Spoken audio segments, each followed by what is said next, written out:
पारस पत्थर की कहानी। बहुत पुरानी बात है। एक किसान था, उसके पास सैकड़ों एकड़ जमीन थी। किसान बूढ़ा हो चला था। उसका एक लड़का था, उसका नाम सुरेश था। एक दिन अचानक जमींदार की मृत्यु हो गई। अब सारी जमीन की देखभाल उसके लड़के सुरेश के ऊपर आ गई। लेकिन सुरेश को खेती बाड़ी और मेहनत करना अच्छा नहीं लगता था। वो जल्द ही बहुत अमीर बनना चाहता था।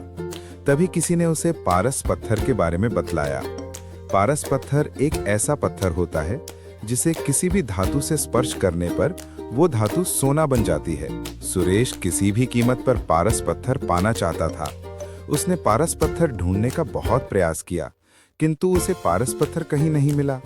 पारस पत्थर के लिए उसने कई लोगों से संपर्क किया, किंतु वो पारस पत्थर पाने में असफल रहा। आसपास के ठगों को पता चल गया कि सुरेश किसी भी कीमत पर पारस पत्थर पाना चाहता है। ठगों ने पारस पत्थर का लालच देकर सुरेश से लाखों रुपए ठग लिए। ठगों के बाद सुरेश ढोंगी बाबाओं के जाल में फंस गया। ढोंगी बाबाओं ने भी सुरेश को लालच देकर बहुत सा पैसा ऐंठ लिया। पारस पत्थर के लोभ में सुरेश को बहुत नुकसान हुआ और उसे अपनी कई एकड़ जमीन भी बेचनी पड़ी। सुरेश की पत्नी हमेशा उसे समझाती कि इन सब बातों में मत पड़ो, अपने पास बहुत जमीन है, उसी में खेती करो। मेहनत भी किसी पारस पत्थर से कम नहीं है। किंतु सुरेश को तो पारस पत्थर की ही धुन सवार थी। एक दिन गांव में बहुत पहुंचे हुए संत आए। सभी ने उन्हें अपनी समस्याएं बतलाईं। सुरेश भी अपनी पत्नी के साथ उनसे मिलने गया और उन्हें अपनी समस्या बतलाई।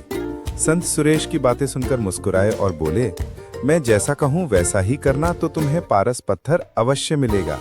संत की बात सुनकर सुरेश बहुत खुश और संत से बोला, कृपया कर मुझे वो तरीका बतलाएं जिससे मुझे पारस पत्थर मिल जाए। संत बोले, तुम्हें केले के पेड़ की पत्तियों के नोक पर जमा सुबह की ओस की बूंदें एक बर्तन में एकत्र करना है, और जब तुम 5 लीटर ओस की बूंदें एकत्र कर लोगे तो मैं उसे अभिमंत्रित कर पारस पत्थर में बदल दूंगा। लेकिन याद रहे, ओस की बूंदों में तुम पानी मिलाकर धोखा देने का प्रयास करोगे तो तुम्हारी पूरी मेहनत पर पानी फिर जाएगा और ओस की बूंदें पारस पत्थर नहीं बन पाएंगी। ये काम बहुत कठिन था। सबसे पहले सुरेश ने अपनी कुछ जमीन पर केले के पेड़ लगाए। केले के पेड़ धीरे धीरे बढ़ रहे थे, किंतु इतने पेड़ों से वो सिर्फ कुछ ही बूंदें एकत्र कर पा रहा था। उसे लगा इतने केले के पौधों से 5 लीटर ओस एकत्र करने में तो उसे सालों लग जाएंगे। उसने फिर कुछ केले के पौधे और लगाए। इस तरह करते करते उसने अपनी लगभग पूरी जमीन पर केले के पेड़ लगा लिए। सुरेश अब इन केले के पौधों को पानी देता और उनकी देखभाल करता था। 2 साल की अथक मेहनत के बाद सुरेश 5 लीटर ओस की बूंदें एकत्र कर पाया और अत्यधिक प्रसन्न होकर साधु महाराज के पास गया और उन्हें 5 लीटर ओस की बूंदों से भरा बर्तन देते हुए बोला, साधु महाराज, आपकी आज्ञा अनुसार मैंने 2 साल की अथक मेहनत के बाद ये 5 लीटर ओस की बूंदें एकत्र कर ली हैं। कृपया अब इन्हें पारस पत्थर में बदल दीजिए। साधु महाराज बोले, सुरेश, तुम्हारी मेहनत सराहनीय है।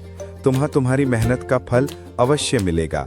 कल जब तुम आओगे तो अपनी पत्नी को भी साथ लाना। सुरेश खुश होकर अपने घर चला गया और पत्नी को सारी बात बतलाई।